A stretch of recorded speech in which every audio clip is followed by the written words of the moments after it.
Good morning বন্ধুরা, সবাই কেমন আছো? আশা করছি সবাই ভীষণ ভালো আছো। তুলি সংসারে সবাইকে অনেক অনেক ওয়েলকাম। চলে এসেছি আবারও নতুন একটা ভিডিও নিয়ে। আর আজকের ব্লগটা আমি সকালবেলা থেকেই শুরু করছি। সবাই দেখতে থাকো, আশা করছি আজকের ব্লগটা তোমাদের খুব ভালো লাগবে।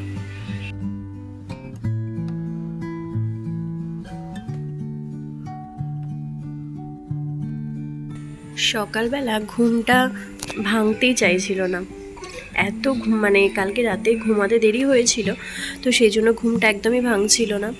কি আর করা, সকাল সকাল তো তাও উঠতে হবে, কিন্তু আজকে তবু একটু উঠতে দেরি হয়ে গেছে। যাই হোক, সকালবেলা এসেই আগে মানে নিজে ফ্রেশ হয়ে নিয়ে তারপর একটু চা করে নিলাম। আর বিনি ইন্দু দুজনেই উঠে পড়েছে, ওদেরকে আগে একটু দুধ খাইয়ে দিয়েছিলাম। তো আমারও তোমাদের দাদা চাটা আমি করে নিলাম এখানেতে। তো এরপর হচ্ছে যে আমরা চাটা খেয়ে নেব, আর তারপর সংসারের আরও যে সমস্ত কাজকর্ম আছে সেগুলো করতে থাকবো। তো চলো, সবটাই তোমাদেরকে সাথে নিয়ে করব, দেখতে থাকো।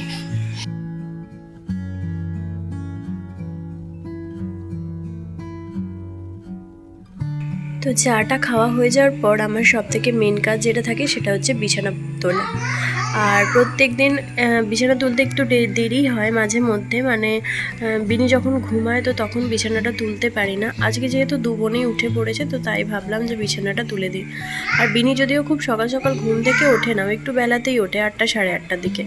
কিন্তু এই যে এই কদিন ইন্দুকে পড়ানোর জন্য যখন ঘুম থেকে ওঠাচ্ছে ওর বাবা, তখনই ওর ডাক শুনে ওর বিনির ঘুম ভেঙে যাচ্ছে, মানে দিদির থেকে বোনের ঘুমটা আগে ভেঙে যাচ্ছে। তো ভাবলাম যখন উঠেই পড়েছে বিছানাটা গুছিয়ে নিই। আর এই বিছানাটা যে আমাকে সারাদিনে কতবার পরিষ্কার করতে হয় তা বলে বোঝাতে পারবো না। মানে সব সময় বিছানাটা নোংরা করে, বেশিরভাগ সময় এই ঘরটাতেই ওদের থাকা, খেলা করা সমস্ত কিছুটাই। আর মানে বিছানাটা নোংরা করার থেকে হচ্ছে ওদের বালিশ নিয়ে খেলা, মানে বেশিরভাগ সময় ওরা বালিশ নিয়ে ঘর তৈরি হয় ওদের, তারপর বালিশ নিয়ে মানে গাড়ি হয়, সমস্ত কিছু এই বালিশগুলো নিয়ে ওদের হয়। তো সেই জন্য বেশিরভাগ সময় ঘরগুলো নোংরা করে এই বালিশগুলো দিয়ে। তার সঙ্গে তো এমনিও সবজি নিয়ে রান্না বান্না করে, তারপর আটা ময়দা এই সমস্ত কিছু নিয়ে ওদের রান্না বান্না। তো এইগুলোই করে। মাঝে মাঝে বিরক্ত লাগে, আবার মাঝে মাঝে মনে হয় কী বা করবে, বাইরে তো যাওয়ার উপায় নেই, তো ঘরের মধ্যে এটুকু নিয়ে খেলা করতে হবে। তো সেই জন্য কি আর কিছুই বলি না, মাঝে মধ্যে রেগে যায়, আবার মাঝে মধ্যে ওদের সঙ্গে এই সমস্ত কিছু নিয়ে খেলাও করি। তো এইভাবেই কাটে মেয়েদেরকে নিয়ে আমার সারাটা দিন। ওদের পেছনে চিৎকারও হয়, আবার মাঝে মধ্যে ওদের সঙ্গে খেলাও হয়, সমস্ত কিছু জিনিস নিয়ে। তো সকালবেলা যেহেতু দুজনে উঠে খাওয়া দাওয়া হয়ে গেছে, ওদেরকে অন্য ঘরে বসিয়েছি পড়াশোনার জন্য। আর বিনির একটা স্বভাব খুব ভালো, জানো তো, মানে দিদি যেটা দেখে সেটাই ও কপি করে দিদিকে। তো যখনই ও দেখে যে দিদি মানে পড়তে বসেছে, তো তখন ও পড়তে বসবে, দিদি খেলছে তখন ও খেলবে। ওর বই আছে দু একটা, তো সেইগুলো নিয়েই ও পড়াশোনা করতে বসে যায় দিদির সঙ্গে। তো এই সমস্ত কাজই করে। এখন দিদির সঙ্গেও বসেছে বলে আমি ভাবলাম যে আগে বিছানাটা গুছিয়ে নিই, তারপর রান্নাবান্নার দিকে যাব। তো এই যে, আর এই চাদরটা জানো তো আমাদের নতুন, এই বেড কভারটা, মানে নতুন বলতে বেশি দিন খুব একটা পাতা হয় না, নতুন আমি বার করেছিলাম। আর বেড কভারটা আমার কিন্তু ভীষণ পছন্দ হয়েছিল। বালিশের কভারগুলো যদিও খুব একটা ইউজ হয়নি এখনও পর্যন্ত, ওই দু একবার ইউজ হয়েছে। তো এরপর হচ্ছে নিজেকে একটুখানি রেডি করে নিচ্ছি, মানে চুলটা বেঁধে নিচ্ছি। তারপর হচ্ছে একটু স্নান করে নেব। তারপর আজকে যেহেতু মাথায় স্নান করব না, তাই ভাবলাম চুলটা বেঁধে আগে তুলে নিই, তারপর আমি স্নান করব, আর তারপর রান্না বান্না করব। তো এইভাবেই চলবে সারাটা দিনের কাজকর্ম। আর খুব একটা সময় রান্নাবান্নার দিকে দিই না, যেহেতু এখন প্রচণ্ড গরম, তো সেই জন্য খুব একটা বিশাল কিছু রান্নাবান্না তো করব না এমনিতেই। আর তার সঙ্গে মানে খুব তাড়াতাড়ি যেটুকুই রান্না করব না কেন, খুব তাড়াতাড়ি করার চেষ্টা করব। তো সারাদিনে মানে বেলাতে ঘুম থেকে উঠলেও তাড়াতাড়ি করে কিভাবে কাজ করতে হবে সেটাই চেষ্টা করি, যে খুব তাড়াতাড়ি কী করে কাজটা করা যায়। তো এখানে যে আমি প্রথমে ভাবলাম যে স্নান করতে যাওয়ার আগে ডিমটা সিদ্ধ করতে বসিয়ে দিয়ে যাই, ডিমের কারি বানাবো।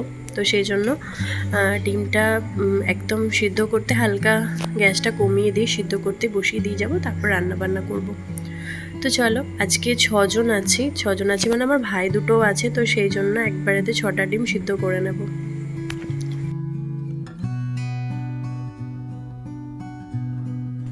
তো এই যে স্নান টান করার পর রান্নাবান্না করে নিয়েছিলাম। আজকে সেরকম খুব একটা সবজি ছিল না, তো সেই জন্য সয়াবিনের তরকারি করেছিলাম একটু পেঁয়াজ রসুন দিয়ে। মানে এমনি সয়াবিন রান্না করলে তোমাদের দাদা খেতে চায় না, তাই পেঁয়াজ রসুন দিয়ে করেছিলাম।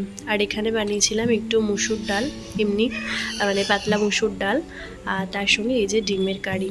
এই ডিমের কারির সঙ্গে আমি মানে একটা ডিম সিদ্ধ হয়ে বেরিয়ে গিয়েছিল, মানে হাফ বয়েল হয়ে গেছিলো, তো সেইটা ইন্দু আর বিনি দুজনে খেয়ে নিয়েছে। আর এটা হচ্ছে ঝিঙে বেসন বড়া করে, ছোটো ছোটো বড়া করে বেসনের বড়া, আর তার সঙ্গে অল্প আলু দিয়ে বেশ ঝাল ঝাল করে ঝাল ওটা, মানে ওটা খেতে এত ভালো লাগে কি বলবো। আমি ওটা বেশিরভাগ খাই, আর কেউ খায় না। তোমাদের দাদা হয়তো অল্প একটুখানি খেলো, বেশিরভাগটা আমিই খাই। এই ছিল আজকে লাঞ্চের আয়োজন। আর এখন হয়ে গেছে সন্ধেবেলা। আমি বেরিয়েছিলাম একটু বাজারে, যেহেতু বাবার বাড়ি যাব, তো সেই জন্য কিছু কেনাকাটা ছিল। আর আমার সংসারের দু একটা জিনিস কেনার ছিল, তো সেগুলোই কিনতে বেরিয়েছিলাম বাজারে আমার ভাইকে নিয়ে। তো যাবার সময় যাচ্ছিলাম টোটো করে, ইন্দুর পড়া ছিল, ইন্দুকে পড়তে দিয়ে তারপর আমি আর ভাই চলে গিয়েছিলাম। আর আসার সময় তো একদম মানে টোটো পাচ্ছিলাম, কিন্তু অনেকগুলো জিনিস ছিল, আর তার সঙ্গে দুটো পেটি ছিল, ওষুধের পেটি। তো সেগুলোর জন্য আমি বললাম যে রিক্সা করেই যাই, আর রিক্সা করে যেতে মাঝে মধ্যে ভালোও লাগে, তাই ওটা করেই এলাম। আর রাত্রে এসে বানিয়ে নিয়েছিলাম মাটন ভুনা বিরিয়ানি, যেটা কিন্তু দারুণ বানায়। আমি যদিও বানাই না, তোমাদের দাদা বানিয়েছিল। এই রেসিপিটা একদিন অবশ্যই তোমাদের সঙ্গে শেয়ার করব। তো এই ছিল আজকে ডিনারের আয়োজন, আর এটা ভাই খেতে চেয়েছিল তাই বানানো হয়েছিল। তো আজকের মতো ভিডিওটা এতটুকুই। সারাদিনের কাজকর্ম সঙ্গে রান্না বান্না সমস্ত কিছুই দেখালাম। আর ভিডিওটা কেমন লাগলো অবশ্যই জানাবে। আর এই রেসিপিটা তোমাদের সঙ্গে অবশ্যই শেয়ার করার চেষ্টা করব। আর কী জিনিস কিনলাম সেটা তোমাদেরকে পরে ব্লগে দেখাবো। তো আজকের মতো টাটা, সবাই ভালো থেকো, সুস্থ থেকো। দেখা হবে আবারও নতুন ব্লগে। ততক্ষণের জন্য টাটা।